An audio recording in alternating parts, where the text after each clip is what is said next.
বদলাতে পারে মাধ্যমিক পরীক্ষার সময়। প্রকাশ্যে এলো বড় আপডেট, শুনে খুশি পড়ুয়ারা। জানুয়ারি মাস শেষ হতে চলেছে। এদিকে জানুয়ারি মাস শেষ হওয়া মানেই মাধ্যমিক উচ্চ মাধ্যমিক পরীক্ষার্থীদের কাউন্টডাউন শুরু। কারণ ফেব্রুয়ারি মাসে রয়েছে এই দুটি বড় পরীক্ষা।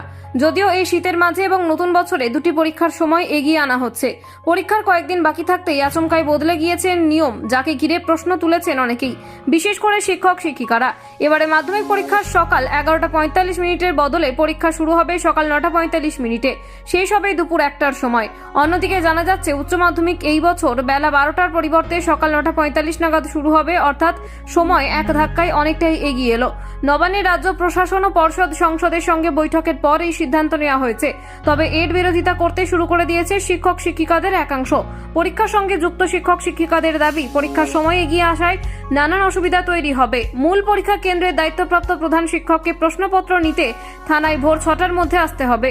তারা আরো বলেন যে যেভাবে শীত বাড়ছে সেক্ষেত্রে সকালে সেটা বেশ কষ্টকর।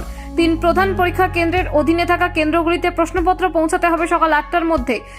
কোনো কারণে সেটা না হলে পরীক্ষা শুরু করতে দেরি হয়ে যাবে। রাজ্যের নতুন নিয়ম প্রসঙ্গে স্কুল শিক্ষক অনিমেষ হালদার বলেন, আমাদের দক্ষিণ 24 পরগনার মন্দির বাজারে স্কুলের প্রধান শিক্ষক থাকেন সল্ট লেকে। তাকে ভোর 4টেই বাড়ি থেকে বেরোতে হবে। এহেন অবস্থায় বড় সিদ্ধান্তের পথে হাঁটল নিখিল বঙ্গ শিক্ষক সমিতি ABTA। নতুন সূচি প্রত্যাহার করার দাবিতে মধ্যশিক্ষা পর্ষদকে স্মারকলিপি দিয়েছে এই সমিতি। অনেকেরই দাবি, বেশ কিছু প্রত্যন্ত জায়গায় স্কুল হওয়ায় পড়ুয়া থেকে শুরু করে শিক্ষক শিক্ষিকাদের পৌঁছাতে দেরি হতে পারে। সেই সঙ্গে ঘন কুয়াশার কারণে ট্রেন যদি একবার লেট হয়ে যায় বা বাতিল হয়ে যায় তাহলে কেলেঙ্কারির শেষ থাকবে না। দরকার পড়লে 10:45 করা হোক বলে দাবি শিক্ষক শিক্ষিকাদের। ফলে পর্ষদ ABTA এর কথায় কান দেয় কিনা সেই দিকেই তাকিয়ে সকলে।